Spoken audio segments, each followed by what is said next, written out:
السلام عليكم ورحمة الله وبركاته. الحمد لله وكفى وسلام على عباده الذين اصطفى، أما بعد، فأعوذ بالله من الشيطان الرجيم. بسم الله الرحمن الرحيم. إنا نحن نزلنا الذكر وإنا له لحافظون. وقال الله تبارك وتعالى: وإن كنتم في ريب مما نزلنا على عبدنا فأتوا بسورة من مثله وادعوا شهداءكم من دون الله إن كنتم صادقين. فإن لم تفعلوا ولن تفعلوا فاتقوا النار التي وقودها الناس والحجارة أعدت للكافرین. صدق اللہ العظیم. عزیزان گرامی، آج کا ہمارا موضوع یہ ہے: کیا قرآن میں تبدیلی کی جا سکتی ہے؟ آپ جانتے ہیں کہ قرآن وہ بے مثال کتاب ہے، وہ شک شبے سے پاک کتاب ہے، جس قرآن کے بارے میں اللہ پاک نے فرمایا: انا نحن نزلنا الذکر وانا لہ لحافظون. ہم نے ہی یہ کتاب اتاری ہے اور ہم ہی اس کی حفاظت کرنے والے ہیں. اور ساری دنیا کو اس کے بارے میں چیلنج کیا گیا. قرآن کریم خود کہتا ہے: قل لئن اجتمعت الانس والجن على ان يأتوا بمثل هذا القرآن لا يأتون بمثله ولو كان بعضهم لبعض ظہیرا. کہ اگر تم سب کے سب جمع ہو جاؤ اور انسان اور جنات سب جمع ہو جاؤ اور سب کو بلا لو اور سب ایک دوسرے کی مدد کریں، لیکن قرآن جیسی کتاب وہ لا نہیں سکتے. اس کے علاوہ پھر دوسری آیت میں دوسرا چیلنج اللہ کی طرف سے کیا گیا کہ ام یقولون افترا قل فأتوا بعشر صور مثلہ مفتریات وادعوا من استطعتم من دون اللہ ان کنتم صادقین. ارے یہ بات تو قرآن کی بات نہیں ہے، تم ایسا کرو اس جیسی 10 صورتیں بنا کے لے آؤ. اور پھر اس سے آگے کی بات کہی گئی، اور اس کے آگے کی بات یہ کہی گئی کہ وَإِن كُنتُمْ فِي رَيْبٍ مِّمَّا نَزَّلْنَا عَلَىٰ عَبْدِنَا فَأْتُوا بِسُورَةٍ. کہ 10 سورہ کی بات تو چھوڑو، تم صرف ایک اس جیسی سورہ لے آؤ. تو ساری دنیا عاجز ہے، سارے بڑے سے بڑے پروفیشنل عاجز ہیں. آج تک کوئی اس جیسی کتاب نہ لا سکا ہے نہ لا سکتا ہے.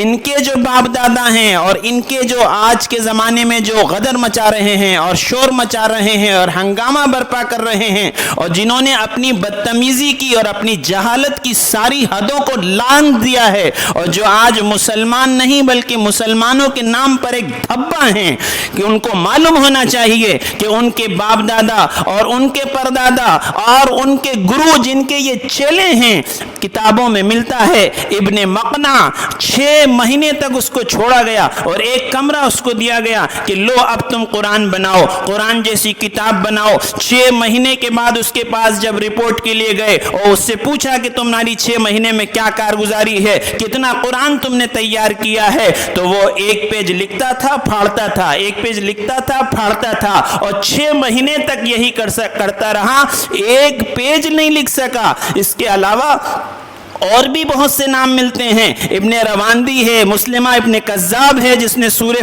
فیل کی شکل بنانے کی جو ہے ٹھانی. یاد رکھیے اللہ کا فیصلہ ہے، قرآن اللہ نے نازل کیا ہے اور قرآن کی حفاظت اللہ کرنے والے ہیں. یہ قرآن کو تبدیل نہیں کیا جا سکتا. یہ قرآن وہ قرآن ہے، اگر پتھر دل بھی سن لے اور سخت سے سخت دشمن بھی سن لے اور اپنے آپ کو بہت بڑا دعویٰ کرنے والا بھی سن لے، تو قرآن کی تاثیر اللہ نے یہ رکھی ہے کہ جب یہ قرآن کانوں میں پڑتا ہے تو پتھر دل کو موم کر دیتا ہے اور ایک شمع اور ایک امید کی کرن روشن ہو جاتی ہے. طفیل دوسی کا واقعہ کتابوں کے اندر موجود ہے کہ طفیل دوسی جو ہے وہ مکے کا سفر کرتے ہیں. ان کو یہ بتایا گیا کہ ایک مکے میں آدمی پیدا ہوا ہے جو جادوگر ہے، کاہن ہے، خاندانوں میں توڑ پیدا کرتا ہے، بھائی بھائی کو توڑ دیتا ہے. ان کے دل میں شوق پیدا ہوا کہ ذرا جائیں تو صحیح. لوگوں نے کہا دیکھو خبردار, ان کی بات کو نہ سننا, ان کی بات جادوگر کا کلام جیسی ہے, وہ فوراً اثر کر جاتی ہے. تو اس نے اپنے کانوں میں روئی ٹھوسی اور روئی ٹھوس کے اس نے سفر شروع کیا, اور وہ جب وہاں پر پہنچا ہے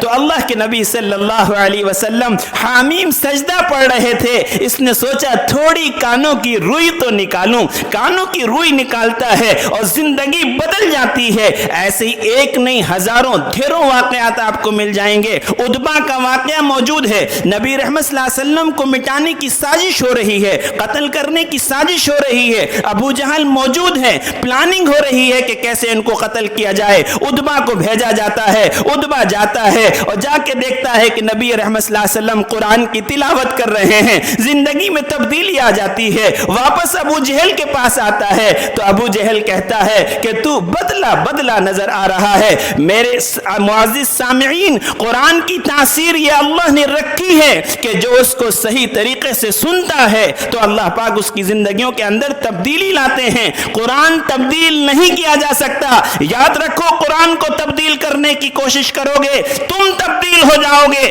تم برباد ہو جاؤ گے, تم ہلاک ہو جاؤ گے, تمہارا وجود باقی نہ رہے گا. لیکن خدا کی عزت کی قسم, قرآن تو چھوڑو, قرآن کی ایک آیت, قرآن کی ایک آیت تو چھوڑو, قرآن کا ایک لفظ کا ایک نقطہ اور ایک زبر زیر کوئی معنی چنا نہیں ہے, کوئی مائی کا لال پیدا نہیں ہوا ہے جو قرآن کی ایک آیت کو بڑھا دے یا گھٹا دے. میرے معزز سامعین اور معزز ناظرین, یقین جانیے اور اپنے یقین کو پکا کر لیجئے کہ قرآن میں تبدیلی ممکن نہیں ہے. کوئی مائی کا لال اور کوئی سرما اور کوئی اس قرآن کے اندر تبدیلی لا نہیں سکتا. ضرورت اس بات کی ہے کہ قرآن کو صرف صفحات میں نہ رکھا جائے, قرآن کو زندگیوں میں سجایا جائے. طاقوں میں ہر لفظ کو سینے میں بسا لو تو بنے بات. طاقوں میں سجانے کے لیے قرآن نہیں ہے, یہ زندگیوں میں اتارنے کے لیے ہے. حضرت عائشہ رضی اللہ تعالی عنہا,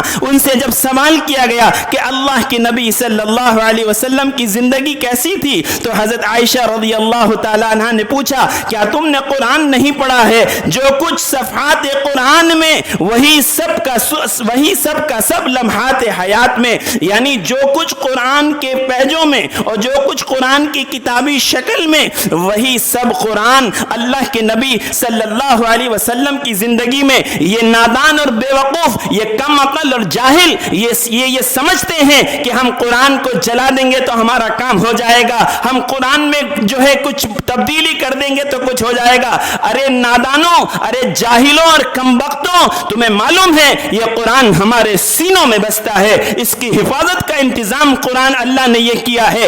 گھر گھر میں حافظ پیدا کیے ہیں اور حافظ بے شمار ہیں. تم کتابوں سے مٹا دو, تم لائبریریوں سے مٹا دو, لیکن بتاؤ تم یہ دلوں سے کیسے نکالو گے؟ ایک ایک گھر میں کئی لوگ موجود ہیں. میں فخر کے طور پر نہیں کہتا ہوں لیکن شکر کے طور پر کہتا ہوں کہ الحمدللہ ہم 6 بھائی ہیں اور اللہ کے فضل سے 6 کے 6 حافظ ہیں. اللہ نے قرآن کی حفاظت کا یہ نظام چلایا ہے. ضرورت اس بات کی ہے کہ ایسی بے مثال کتاب اللہ نے ہم کو دی ہے. یاد رکھیے, جس طرح یہ کتاب بے مثال ہے اس طرح جس نبی پہ نازل ہوئی وہ نبی بے مثال, اور جس شب میں نازل ہوئی وہ شب بے مثال, جس مہینے میں نازل ہوئی وہ مہینہ بے مثال, اور جس امت پر نازل ہوئی وہ امت بے مثال, اور جس دل میں سمائی حافظ قرآن وہ بے مثال, اور جن ماں باپ نے اپنی اولاد کو حافظ بنایا